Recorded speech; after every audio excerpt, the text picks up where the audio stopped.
Place à la revue de presse d'Europe 1, Olivier Delagarde. Il y a moins d'une heure, lors de votre première revue de presse, vous avez promis de nous livrer le nom du futur Premier ministre. Il est fort, Olivier Delagarde. Et c'est vrai que c'est la grande question ce matin. Enfin, l'une des questions que se pose la presse. Alors, il y a plein de papiers où l'on ne prend pas trop de risques ce matin, où l'on évoque les noms des possibles, où on explique que l'hypothèse Jean-Louis Borloo a couru toute la journée d'hier, mais que ce n'est pas la bonne, parce qu'il y a un éditorialiste qui se mouille.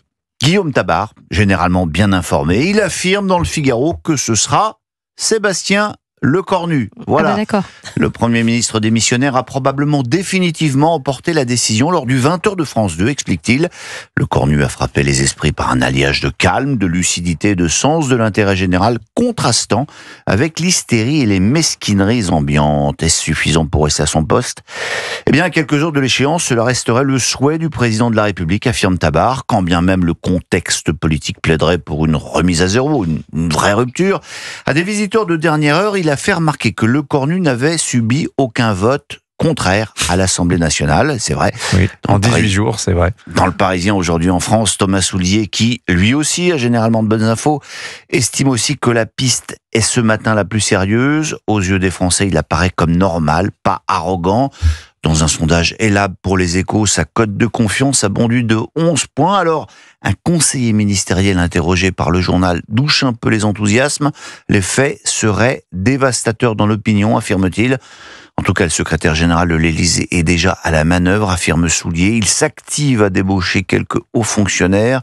Si l'hypothèse Lecornu était retenue, un gouvernement technique se dessinerait effectivement et les ambitieux Retailleau et Darmanin devraient faire leur carton. Je me suis dit, c'est 25 jours qu'il a été Premier ministre, Sébastien Lecornu. 18, c'était Pierre Flimelin, dernier président du Conseil des ministres de la 4e République. Vous faites bien de préciser tout ça. Oh, écoutez, un mot aussi de ce sondage publié par le Figaro. Et l'on comprend pourquoi autant de partis ne veulent pas de dissolution. Si dimanche prochain avait lieu le premier tour des législatives, le RN et les ciotistes recueilleraient entre 35 et 36% des voix.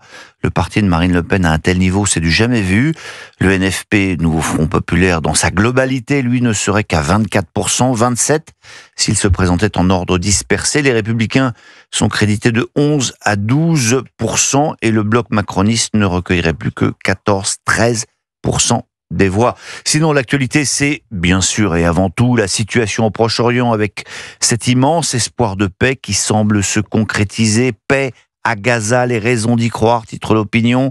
À la une, les Échos publient une grande photo de la foule en liesse sur la place des otages à Tel Aviv. Donald Trump ouvre un chemin pour la paix, ça c'est la manchette du Figaro. Une joie unanime, pensez-vous ? Eh ben non. Et tout à l'heure, dans la revue de presse de 8h45, je vous expliquerai pourquoi l'extrême gauche fait grise mine. En fait, la paix ne fait absolument pas les affaires de Mélenchon. Mais comme c'est vendredi, on va quand même terminer la semaine en tenue un peu plus décontractée et symbolique d'une certaine idée de la France. Si, monsieur, ce sont les Échos qui consacrent une pleine page à l'indémodable succès de la marinière. Elle a été sortie des pactages militaires par Coco Chanel en 1916, rappelle Guillaume Roussange, avant d'être popularisée par Picasso, Brigitte Bardot, plus récemment par Arnaud Montebourg, et perçue à l'étranger comme un marqueur de l'identité française. Oui, Anissa, la quinzaine de fabricants français en vendent des centaines de milliers de pièces chaque année. Alors savez-vous pourquoi ce vêtement a été inventé ? Non. Alors, pas du tout. Eh bien, pour retrouver les marins qui étaient tombés à l'eau. Ah, très bien, d'accord. Ça vaut bien une petite chanson. Absolument. Nous, les gars de la marine. Bon week-end, hein. Ouais, bon week-end dans la playlist d'Olivier Delagarde. Ça va à tout le monde, la marinière en plus. C'est un basique qu'il faut mais avoir. surtout si vous avez un peu d'embonpoint. Ouais. Surtout, d'accord. Merci beaucoup, Olivier Delagarde. Il est 8h moins 10, vous écoutez.